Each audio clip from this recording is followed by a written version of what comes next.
Después de que descubrí a mi esposa con mi propio hermano, toda la familia me presionó para que me hiciera a un lado, y así lo hice. Acepté la traición con una sonrisa, tomé mi parte de los bienes y me alejé de esa vida para siempre. Más tarde, encontré a 3 niños perdidos.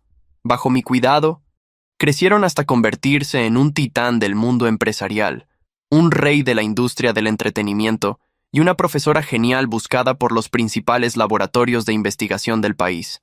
Ese invierno, mi hija biológica me localizó en el pequeño pueblo donde había hecho mi hogar. Me encontró descansando en una silla de jardín, tomando el débil sol invernal, y me miró con desdén.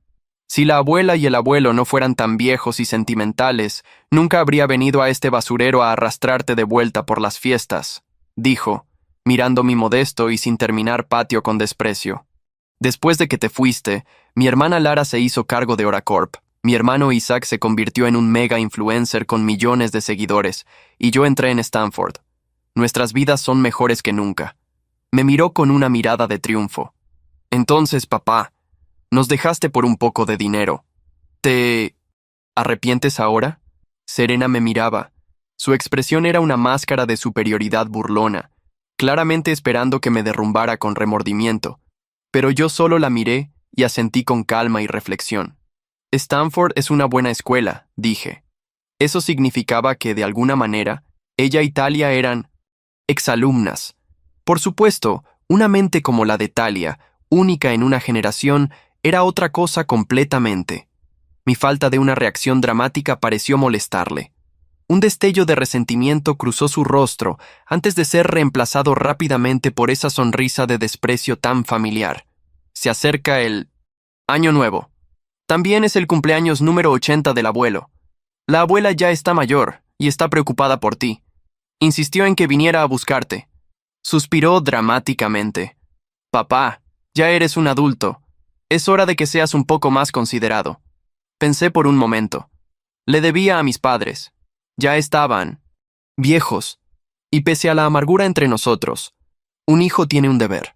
Serena confundió mi silencio con debilidad.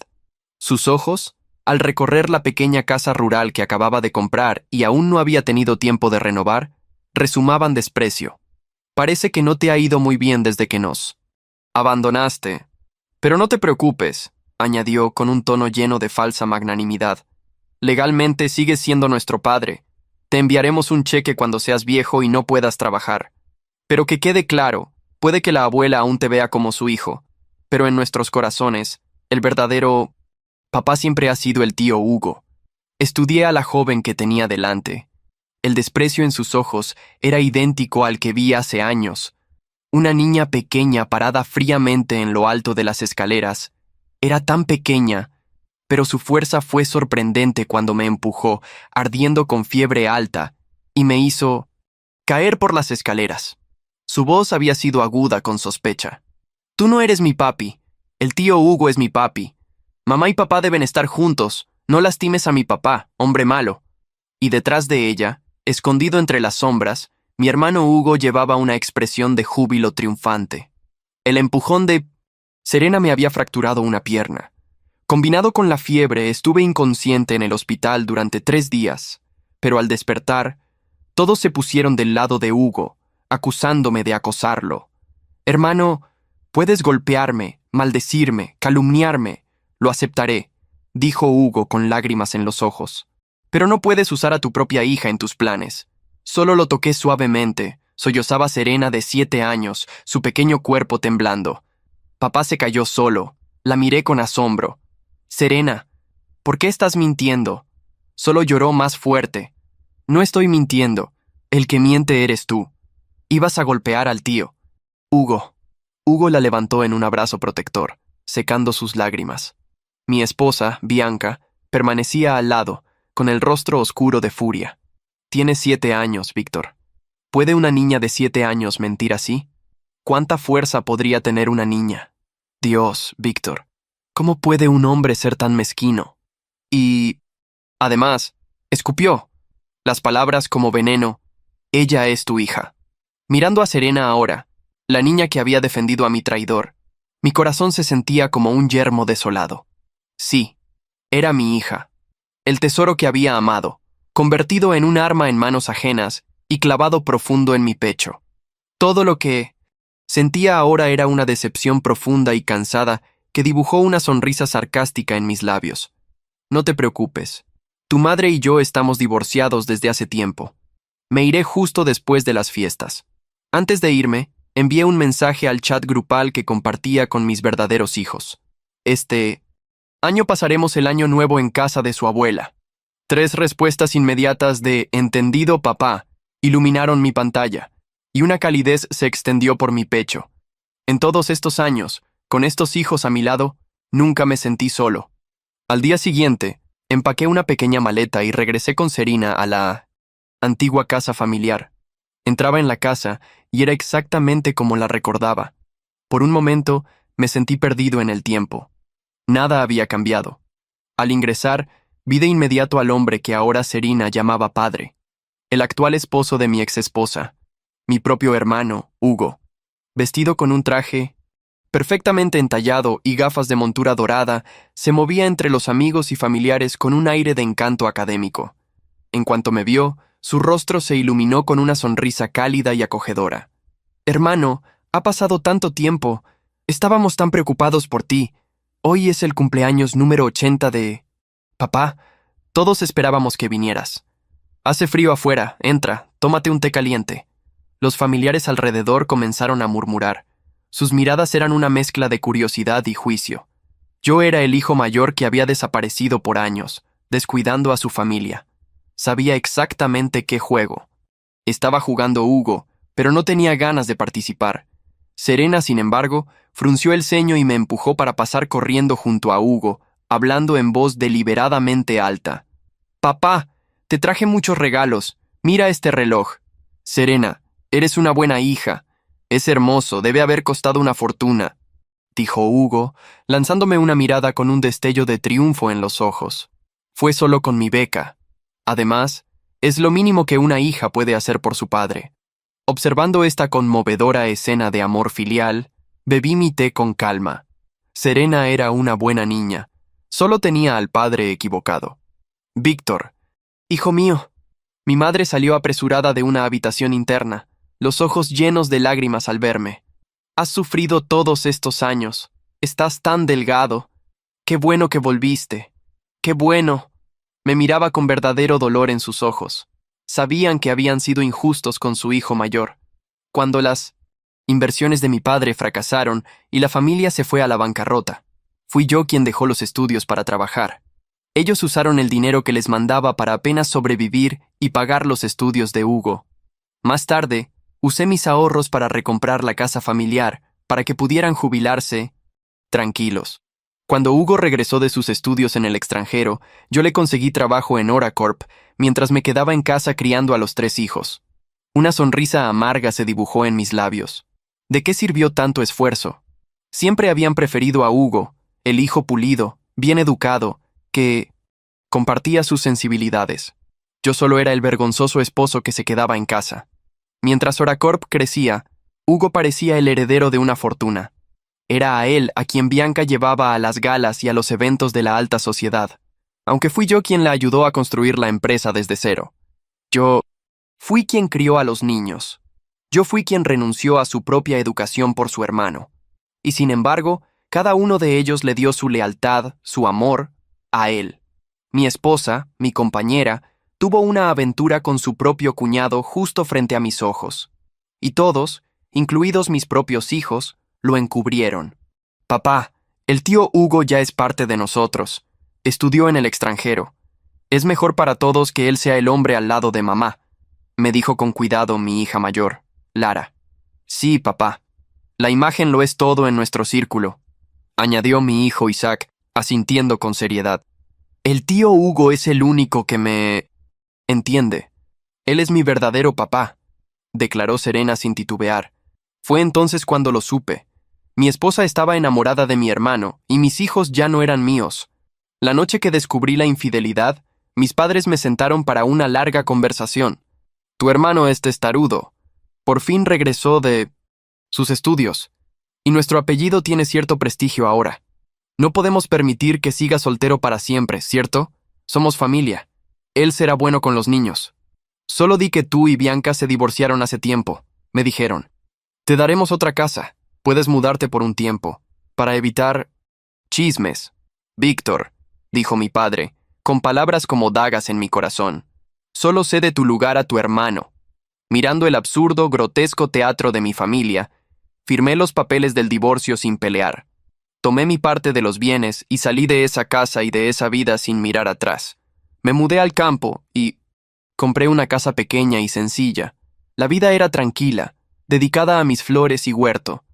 Mis hijos biológicos, furiosos porque me había llevado el dinero, me odiaban.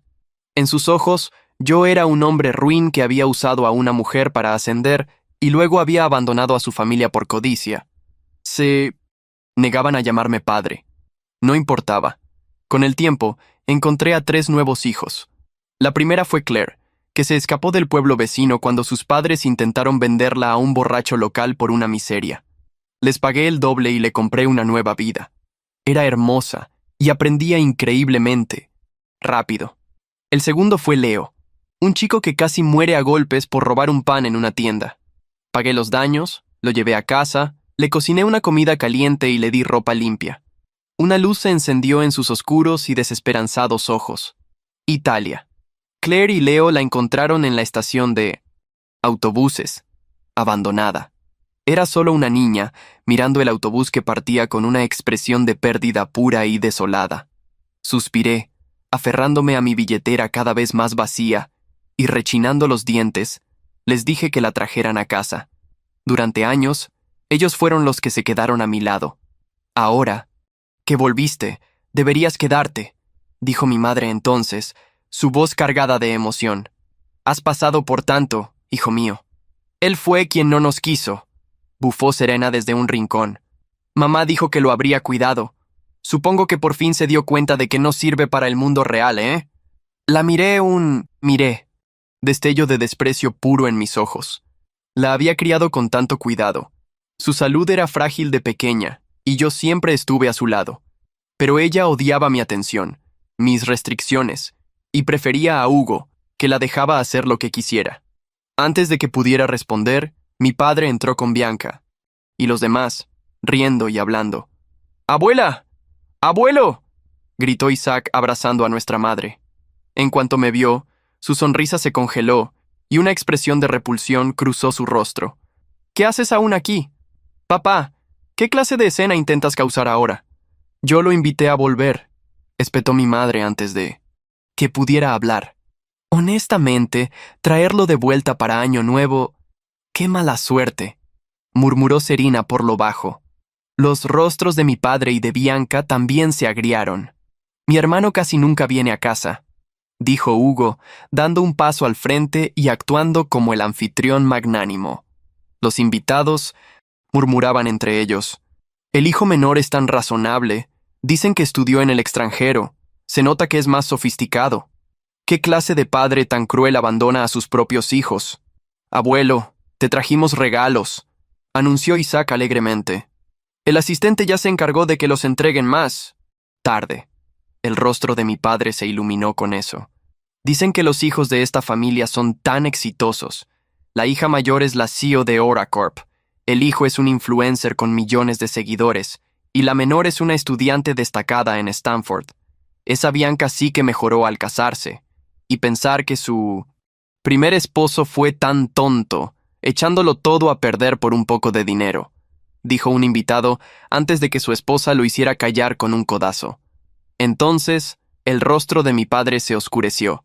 Volvió su ira hacia mí. ¿Por qué volviste? No hemos sabido nada de ti en más de una década. Ahora que tu vida se fue al demonio, ¿sabes dónde encontrarnos? Miró el espacio vacío detrás de mí. Viniste solo. Tengo 3 nietos más, respondí con calma. Están ocupados con el trabajo. Llegarán más tarde. ¿Cuándo te casaste? ¿Por qué no lo sabía?, exigió Bianca, con una mirada extraña y complicada en los ojos. ¿Dices que ya están trabajando? Así que sí estuviste ahí todo este tiempo. Eres una vergüenza, rugió mi padre, golpeando su bastón contra el suelo. Antes de que pudiera continuar, un hombre bien vestido apareció en la puerta. Su porte impecable hizo que todos contuvieran el aliento. ¿No es... ¿Es el servicio de mensajería para productos de ultralujo? Solo manejan pedidos de más de $1.000.000. Escuché que la tarifa de entrega sola cuesta decenas de miles, susurró alguien. Disculpe, dijo el hombre con cortesía. ¿Quién es el señor Victor Song? Estos son regalos de Año Nuevo de 1900. Parte de sus 3 hijos. Por favor, firme aquí. Hugo sonrió ampliamente y dio un paso al frente. Los hijos del señor Song son tan respetuosos. Solo miren al mensajero. Estos regalos deben ser muy caros. Tomó el portapapeles para firmar, pero el mensajero lo detuvo, con una expresión complicada en el rostro. Le bloqueó suavemente la mano mientras intentaba alcanzar los paquetes. El destinatario está registrado como el señor Victor Song. Señor, no podemos permitir que nadie más firme. El silencio que siguió fue tan denso que podía cortar con una cuchilla. La mano de Hugo quedó suspendida en el aire, aún estirada hacia el portapapeles, con una sonrisa que se congeló de inmediato. El mensajero, un hombre joven con uniforme negro de tela gruesa y un broche metálico con el logo de la empresa de envíos ultra exclusivos, inclinó levemente la cabeza en señal de disculpa. Lo siento, señor, solo... El señor Victor Song puede firmar. Las miradas de todos se giraron hacia mí como un solo cuerpo. Sentí la presión en el pecho, no por vergüenza, sino por la ironía amarga de la situación. Con lentitud deliberada, dejé la taza de té sobre la mesa baja y me puse de pie. Mi madre me miraba con un orgullo tembloroso. Mi padre fruncía el ceño con fuerza. Serena me observaba como si esperara que me tropezara al caminar. Caminé hacia el mensajero. Era más bajo que yo, con piel pálida, cabello castaño claro, barba rala. Me extendió el portapapeles con respeto y bajó la mirada. Aquí, señor Song, señor. Firmé. El joven hizo una pequeña reverencia y se giró hacia la entrada. Aplaudió 2 veces. Afuera, el sonido de neumáticos de goma sobre gravilla se acercó. Un primer automóvil entró en el patio. Negro, sin logotipos visibles. Se detuvo frente a la entrada principal. Detrás, un segundo vehículo aún más lujoso, de vidrios polarizados. Y luego, un helicóptero, descendiendo lentamente en el claro del campo detrás de la casa. Los murmullos comenzaron a hervir en el ambiente como agua bajo fuego.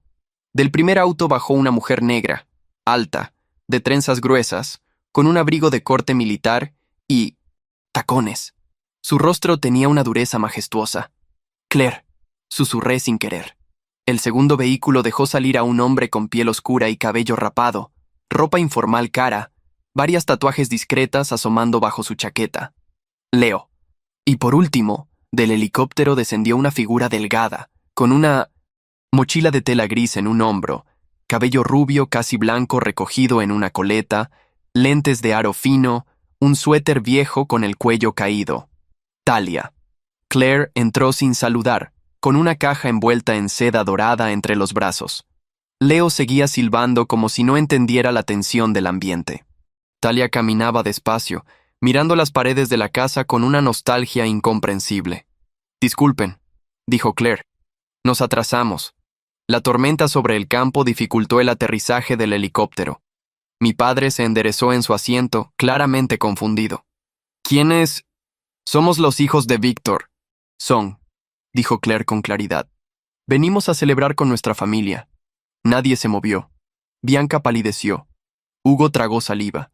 Serena estaba inmóvil, pero sus ojos escaneaban a Talia como si intentara recordar algo enterrado hace años. Yo no dije nada. Solo observé cómo Claire colocaba la caja dorada sobre la mesa del comedor. Leo la abrió con una sonrisa. Un reloj suizo edición limitada, grabado en la parte trasera. Para el verdadero patriarca de la familia. Me guiñó un ojo. «Feliz Año Nuevo, papá». Entonces Talia, sin mirar a nadie, puso una caja pequeña delante de mi madre. La abuela la tomó con manos temblorosas. ¿Para mí? Sí, respondió Talia con voz suave. Usted crió al hombre más noble que he conocido. Lo mínimo es darle algo que dure. Son gafas inteligentes, tecnología que aún no ha salido al mercado. Hechas por mí. Mi madre rompió a llorar. El abuelo no hablaba. Bianca se hundió en la silla como si el aire le fallara. Nos pidieron que esperáramos, dijo el mensajero mirando su tablet. Los tres hijos insistieron. Esperen nuestra llegada antes de repartir los regalos. Ahora podemos continuar. El silencio se rompió con los clics de las cámaras de los celulares. Alguien, no sé quién, estaba grabando. Y yo, en medio de todo, por primera vez en años, sentí que había regresado a casa. Claire se sentó en el sillón más alejado, cruzando las piernas con elegancia. Sostenía una copa de vino como si estuviera en una cumbre de líderes mundiales. Leo se adueñó del rincón cerca de la chimenea, donde puso música suave desde su reloj inteligente. Talia no se sentó. Permaneció de pie junto a mí, observando los cuadros en la pared con expresión ausente, como si buscara algo que no recordaba haber olvidado. La sala se había transformado. El aire antes denso de juicio y desprecio había cambiado de color. Ahora era expectación pura. Los murmullos volvían, pero esta vez con un tinte de inquietud. ¿Qué clase de hijos son estos?, dijo en voz baja una tía lejana. Parecen diplomáticos. ¿Dijeron que ella hizo esas gafas?, susurró otro. ¿Será verdad? ¿Y el del helicóptero? ¿Quién llega así a una cena familiar? Yo no dije nada. Había aprendido que el silencio es más afilado que cualquier palabra. Claire tomaba pequeños sorbos de vino sin mirar a nadie en particular. Leo, con una sonrisa socarrona, lanzaba miradas casuales al círculo de hermanos biológicos que evitaban cruzarse con él. Italia, ella simplemente existía en un rincón del mundo donde nadie más llegaba. Serena la observaba con intensidad, los labios fruncidos, las cejas ligeramente contraídas. Había algo en su mirada que no era solo desprecio, era incomodidad. ¿Y tú?, preguntó de repente Serena alzando la voz. Tú eres la genia, ¿no? Talia giró lentamente la cabeza. Su voz fue como un susurro matemático. Medido, frío, claro. No lo sé. Solo aprendí a mirar las cosas desde otro ángulo. Tú no eres de esta familia. La voz de Serena fue más cortante de lo que, siéntose, pretendía. Sonó como una acusación y una súplica al mismo tiempo. Leo rió con ironía. ¿Y tú sí lo eres? ¿Porque naciste aquí? ¿Porque te creíste las mentiras de mamá y del tío Hugo? Tú no sabes nada. Serena se puso de pie, las mejillas encendidas. ¡No!, intervino Claire con voz gélida. ¡No! Sabemos todo. Solo sabemos quién estuvo cuando no quedaba nadie. Ese hombre, señaló con el mentón hacia mí, nos dio de comer cuando ustedes lo llamaban cobarde.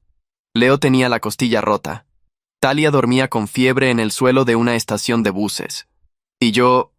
Bueno, mejor ni hablemos de mí. El salón quedó en silencio. Isaac abrió la boca, pero la cerró de nuevo.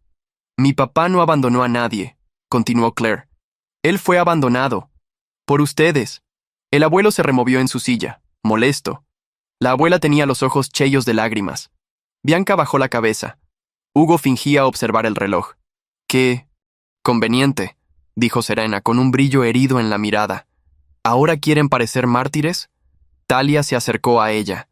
La miró de frente, de igual a igual. La rubia y la morena.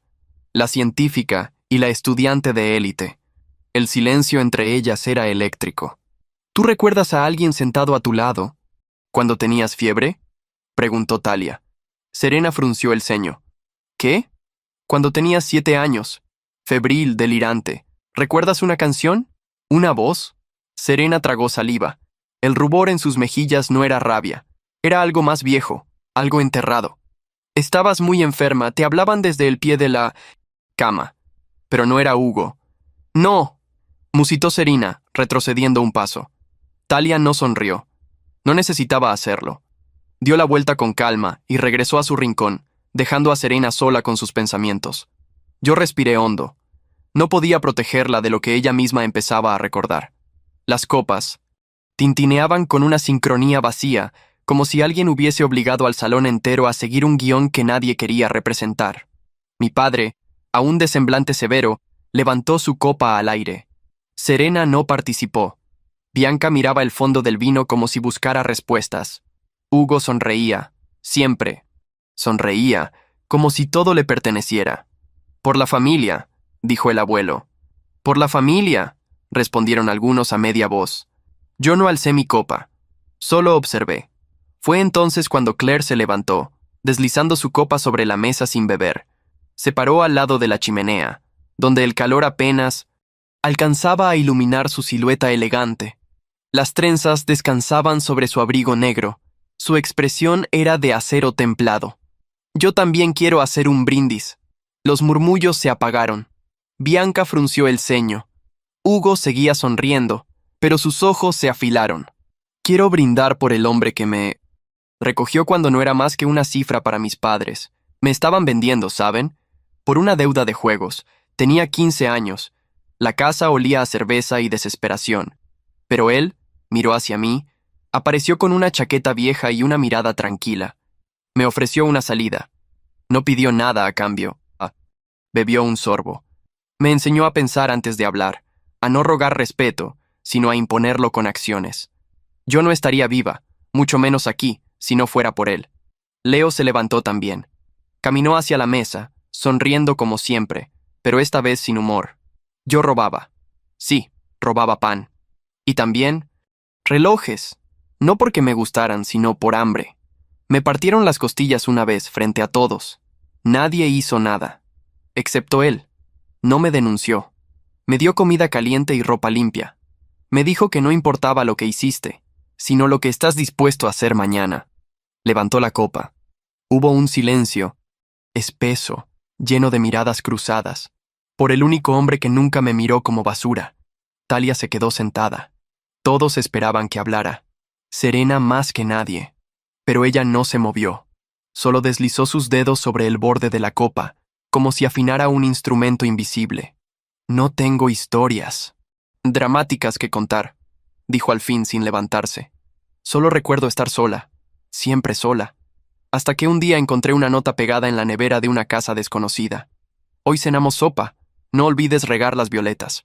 Bienvenida. Tocó su copa con la de Leo y Claire. No añadió más. Todos en la mesa quedaron inmóviles, incluso los que antes murmuraban. Lara y Isaac no dijeron nada. Serena tenía los ojos bajos. Fue entonces cuando Hugo se levantó. Su sonrisa era casi dolorosa de tan perfecta. «Qué historias conmovedoras», dijo, voz dulce. «Pero aquí también hay una historia. Este hombre que ustedes defienden fue quien abandonó a su propia familia, a sus hijos, a su esposa». Claire soltó una risa seca. «¿Abandonó? Él firmó papeles que ustedes le pusieron en la cara. Lo invitaron a irse». «¡Mentira!», saltó Bianca. «Él eligió irse». «Lo obligaron», dije entonces. Mi voz, grave y pausada, cortó el aire como cuchillo. Me puse de pie. Me dijeron que me hiciera a un lado, que mi hermano merecía una familia. Me ofrecieron una casa, dinero y silencio. Yo acepté. Hugo sonrió con desdén. «Tú siempre fuiste el dramático, el mártir. Tú siempre fuiste el ladrón», respondí. «Solo que no. Robaste dinero. Robaste rostros, memorias, lugares que no te pertenecían». Serena se puso de pie con fuerza. «Ya basta. Esto es Año Nuevo. Esto es para la abuela y el abuelo». Claire la miró. «¿Y qué regalo trajiste tú, Serena?» «Porque nosotros trajimos la verdad». El salón entero quedó congelado. Las copas dejaron de tintinear. Y por primera vez, el nombre Víctor fue pronunciado con respeto en esa casa. Serena se encerró en el baño durante 20 minutos después del brindis. Cuando volvió, tenía el rostro lavado, pero no había rastro de maquillaje. Sus labios estaban pálidos y su cabello, aunque aún perfecto, parecía menos firme, como si algo invisible lo hubiera desordenado por dentro. Se sentó lejos de todos, en el sofá del rincón, con los brazos cruzados y la mirada clavada en la alfombra. Talia la observaba de vez en cuando, sin presión. Su rostro seguía impasible, pero sus ojos, aquellos ojos color hielo, parecían medir las grietas en el muro de Serena, grietas que quizás solo ella podía ver. «¿Quieres que hablemos?», preguntó Talia finalmente. Serena no levantó la vista. «¿Sobre qué?». «Sobre lo que no recuerdas». Serena soltó una risa breve, sin humor. «¿Ahora eres psicóloga también?». «No, pero soy buena reconociendo patrones, y tú estás llena de ellos». Eso sí la hizo mirar. Sus ojos oscuros estaban irritados, pero no con Talia, con algo dentro de sí misma. «No me conoces. Te escuché cuando gritabas dormida. Hace años. Dices los mismos nombres. Las mismas palabras. No te vayas, papá. No me dejes. Serena apretó los dientes. Tú no estabas ahí. Pero tú tampoco. Talia se sentó a su lado sin tocarla. Te contaron una historia y tú la aceptaste porque era más fácil. Pero tu cuerpo recuerda. Tu memoria está fragmentada. Y en el fondo sabes que esa versión no encaja. Él se fue, gritó Serena de repente. Algunas cabezas se giraron, pero nadie interrumpió. Nadie se atrevió. ¿O lo empujaron?, preguntó Talia suavemente. Serena se puso de pie de golpe. Yo tenía 7 años. Exactamente. La habitación se llenó de electricidad muda. Serena miró a su alrededor como si buscara un punto de fuga. Sus ojos se detuvieron en mí. Nos miramos por un largo instante. No había rabia en mi rostro, ni súplica. Solo espera. Serena respiró hondo, temblando. Recuerdo, dijo en voz baja, una canción. Talia no dijo nada. Mi mamá no cantaba. Y el tío, Hugo, él no sabía esa canción. Era una tontería. Algo sobre una flor en la lluvia. Yo asentí. La cantaba cuando eran niños. Una vieja melodía chilena que mi madre me enseñó. ¿Fue él?, susurró Serena, más para sí misma que para los demás. ¿Fue él el que se quedó conmigo? Claire apareció. Entonces en el umbral de la sala, con una bandeja de galletas y chocolate caliente. Leo la seguía, masticando una galleta con despreocupación. ¿Todo bien por aquí?, preguntó con una ceja alzada. Serena no respondió. Volvió a sentarse, esta vez sin cruzar los brazos. Talia tomó una galleta, la partió, en dos, y dejó una mitad en el plato frente a Serena. No hace falta que te disculpes, solo escucha lo que tu silencio dice. No hubo más palabras, pero algo, aunque leve, había cambiado. Un muro había caído. Aún quedaban muchos, pero el primero era siempre el más difícil. La noche avanzaba con la lentitud de una vela al borde del viento. El ambiente en la casa oscilaba entre la tensión y el desconcierto. Mis hijos adoptivos se habían retirado momentáneamente al jardín para tomar aire fresco. Serena se quedó dentro, sentada en silencio, su teléfono en el regazo, pero sin tocarlo. Bianca se había ido a la cocina a fingir que hacía algo útil, como siempre hacía cuando no sabía cómo lidiar con la realidad. Mi padre no hablaba. Mi madre había subido a descansar con los ojos aún húmedos. Hugo, en cambio, seguía allí, impecable en su traje de lana gris oscuro, la barba perfectamente delineada, sus gafas de montura dorada brillando bajo las luces cálidas del salón. Su sonrisa seguía adherida a su rostro como una máscara de porcelana, falsa, delicada, lista para romperse. ¡Qué noche tan curiosa!, dijo finalmente, sirviéndose un whisky con lentitud. ¿Te refieres a que ya no? Tienes el control, dije sin mirar. Él rió. Una risa suave, casi melancólica. No seas tan rencoroso, hermano.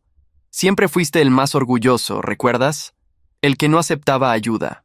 Tú no dabas ayuda, dabas condiciones. Leo entró justo en ese momento, con una botella de espumante y 2 copas. ¿Alguien quiere burbujas o prefieren seguir bebiendo mentiras? Hugo se giró hacia él, aún sonriendo. ¿Y tú qué sabes? Eres solo un niño recogido en la calle. Leo no se inmutó. Su rostro, usualmente cálido, se endureció. Soy un hombre que construyó algo de la nada, algo real. ¿Y tú, tío Hugo?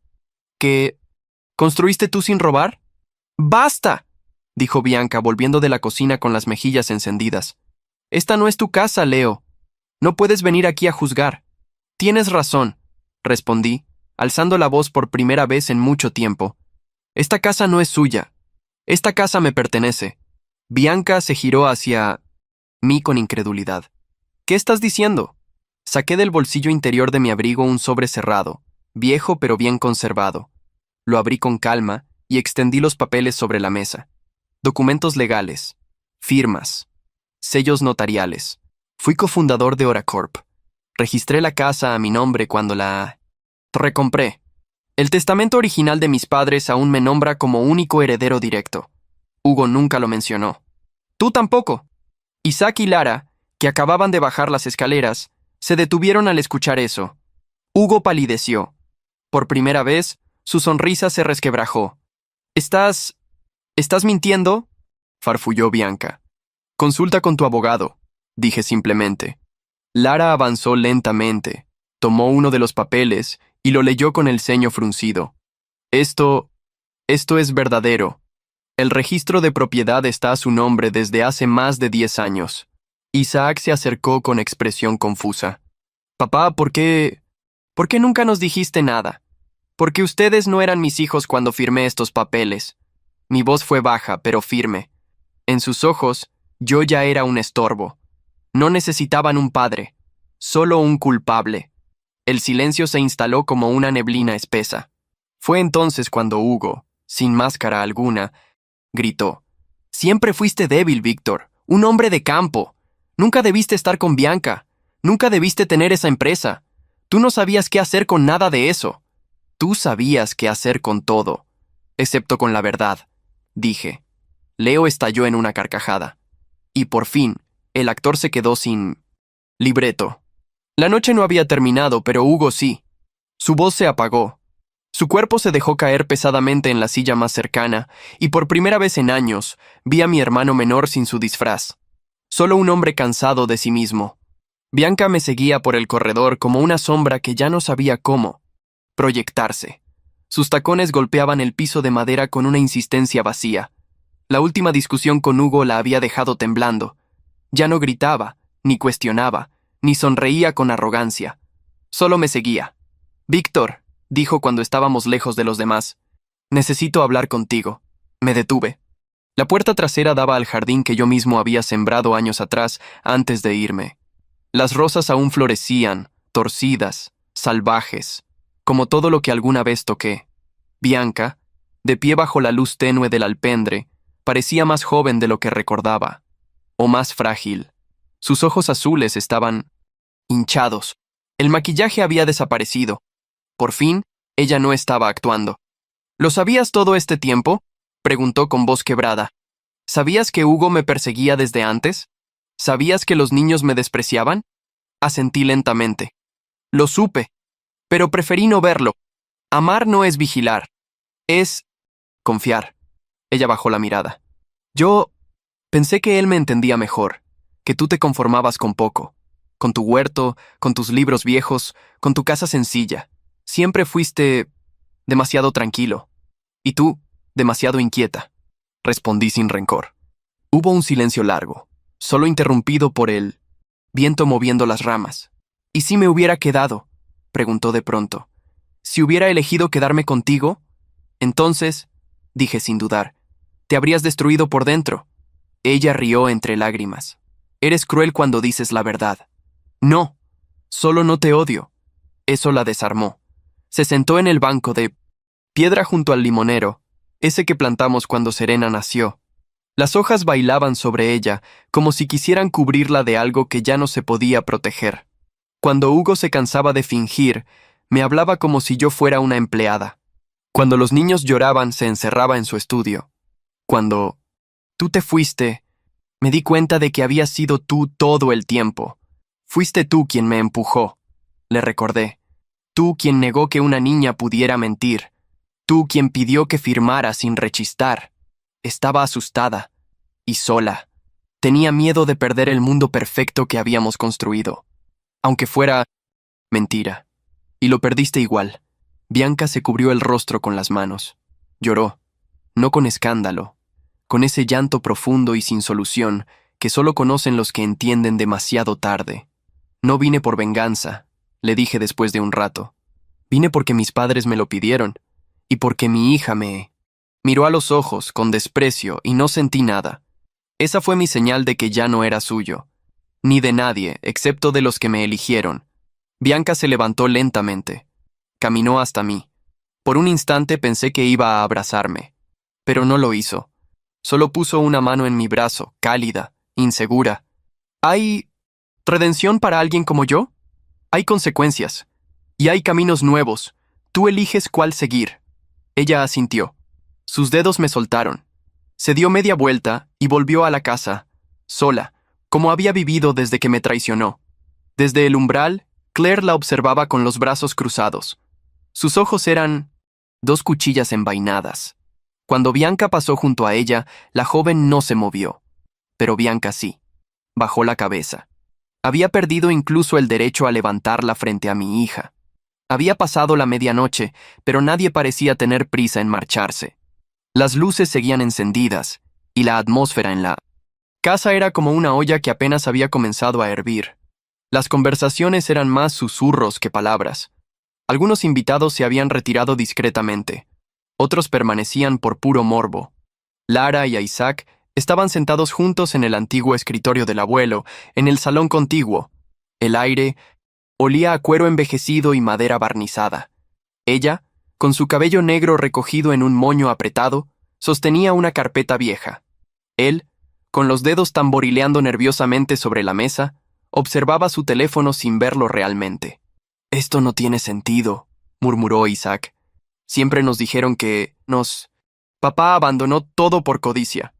O que estaba enfermo, o que era inestable, o que no soportaba la presión», agregó Lara, hojeando documentos. «Pero aquí está su nombre, claramente. En el acta fundacional de Oracorp». Isaac rió sin humor. «¿Y sabes qué es peor? Que Hugo ni siquiera se molestó en cambiar el logo. Papá diseñó ese maldito hexágono con nuestras iniciales». Lara lo miró. Por un momento, pareció la hermana mayor que alguna vez lo cuidó. «¿Tú lo recuerdas llevándote al colegio?» «Sí. Siempre olía a café y a tierra húmeda», dijo Isaac con voz baja. «Me ponía una bufanda ridícula y me decía que ningún frío podía detener a un niño valiente». Lara asintió lentamente. «Yo me enfermaba seguido, y él se quedaba toda la noche a mi lado, con un libro y una linterna». Isaac giró el teléfono y abrió una carpeta oculta de notas. Buscó entre ellas y encontró un audio viejo. Lo puso en reproducción. Una voz grave, pausada, cantaba con tono suave una melodía que ambos reconocieron al instante. «La flor bajo la lluvia, no se rinde, no se inclina».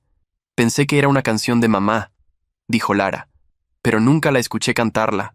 «Tampoco yo», respondió Isaac. Ambos se miraron. Por primera vez, sin escudos, sin máscara. «¿Y si todo lo que creímos fue una mentira bien contada?», preguntó él. «Entonces somos parte de la mentira», susurró ella. Lara se levantó. Caminó hacia la biblioteca del salón y sacó un cuaderno de tapas de cuero gastado. Lo había encontrado días atrás en una caja antigua, con cosas que creía inútiles. Lo abrió con cuidado. Reconoció la letra. Era el diario de su madre. Leyó un párrafo en voz alta. «No sé cuándo comenzó. Hugo me miraba de una forma distinta. Víctor estaba tan ocupado cuidando a los niños. Yo quería algo más. Me dejé llevar. Me arrepiento, pero no sé si quiero retroceder. Me da miedo perderlo todo, aunque eso implique perder a Víctor». Isaac cerró los ojos. Mamá sabía. Y aún así, Lara volvió a sentarse. El diario temblaba entre sus dedos. «¿Crees que aún tenemos derecho a llamarlo papá?». Isaac no respondió de inmediato. Luego levantó la vista, sus ojos verdes más apagados que nunca. Tal vez si empezamos a actuar como hijos, él vuelva a hacerlo. En el umbral, sin que ellos lo notaran, Talia los observaba.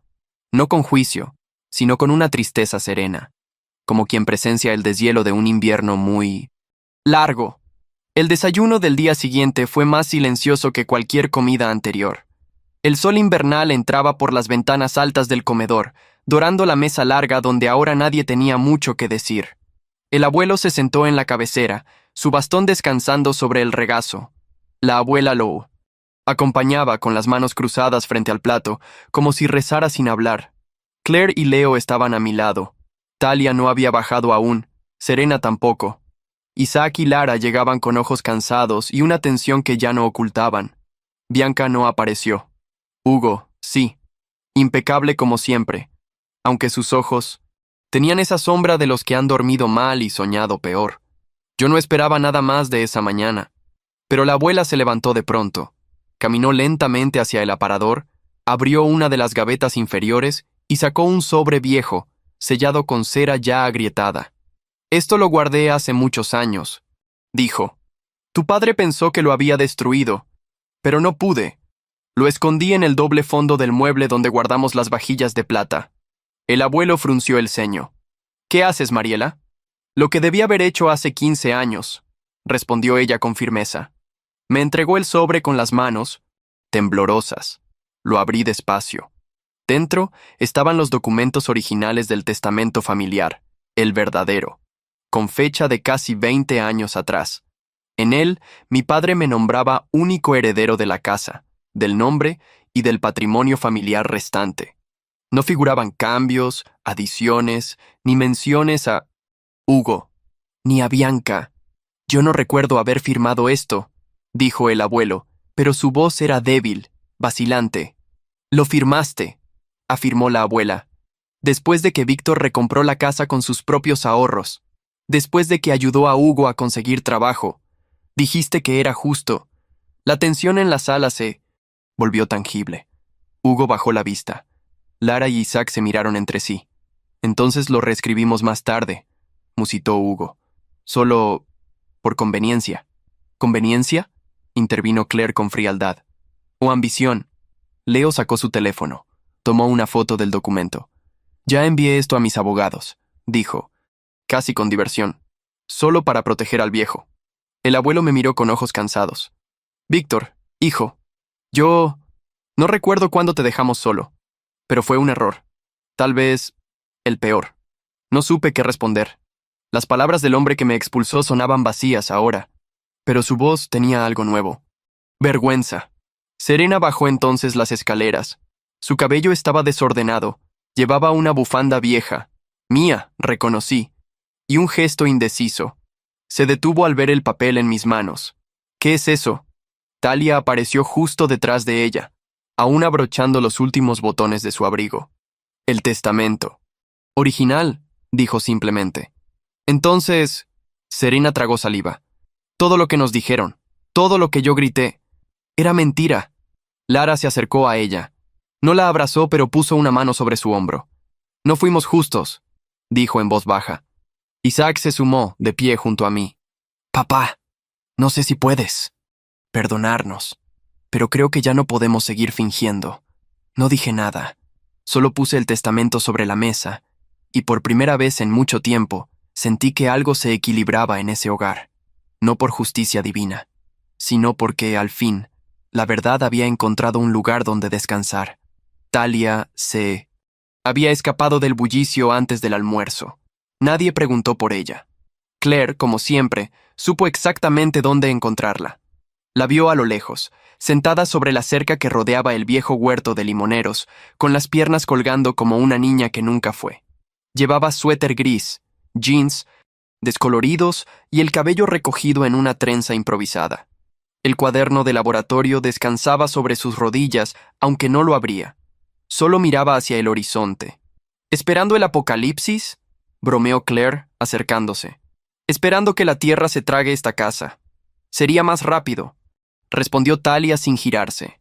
Claire se sentó a su lado, cruzando los brazos sobre las rodillas. Te vi observando a Serena. ¿Todavía crees que vale la pena? No lo sé, dijo Talia, encogiéndose de hombros. Pero si no valiera, no dolería. Claire no respondió.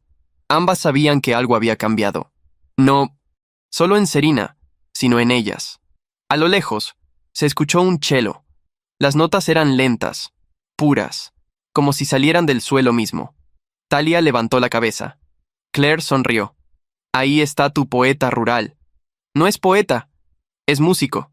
¿Y tiene nombre, o todavía lo llamas el de los audios del foro de neurociencia? Talia bajó de la cerca sin responder. Caminó entre los árboles hasta el claro donde Joaquín ensayaba. Era un hombre de uns 27 anos, con pele morena avermellada, cabelos longos presos en un rabo baixo e olhos escuros como a terra molhada. Tocava o cello com os olhos fechados, a camisa de linho aberta no pescoço. Sua expressão era serena. Não sorriu quando a viu. Continuou tocando. Talia esperó. Cuando terminó, solo entonces él habló. Llegaste tarde. No sabía que habíamos quedado en nada. No hace falta decirlo. Uno llega cuando quiere estar. Ella se sentó en 1900, el tronco caído que usaban como banco improvisado. La familia está en plena erupción, el volcán de las generaciones. ¿Y tú? ¿Estás en el cráter o mirando desde lejos? Depende de la hora. Joaquín afinó una cuerda con cuidado. He escuchado tus conferencias, pero me gustas más cuando callas. ¿Y tú? Preguntó ella. ¿Por qué alguien como tú vive en este pueblo perdido? Porque el silencio aquí es real, no es vacío, es fértil. Ella lo miró. Su rostro no tenía pretensión. No estaba deslumbrado por su fama, ni por su apellido. De hecho, no parecía importarle quién era ella, solo cómo. Tierra sonaba bajo sus pies. ¿Eres real? Preguntó Talia de pronto. Más real que tú, probablemente. Ella rió. Por primera vez desde que había llegado. Rió de verdad. Joaquín dejó el chelo a un lado. Se acercó y se sentó junto a ella.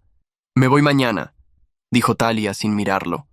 Entonces me dirás, adiós esta noche, pero no como los demás. ¿Y cómo lo hacen los demás? Con la boca. Tú lo harás con los ojos.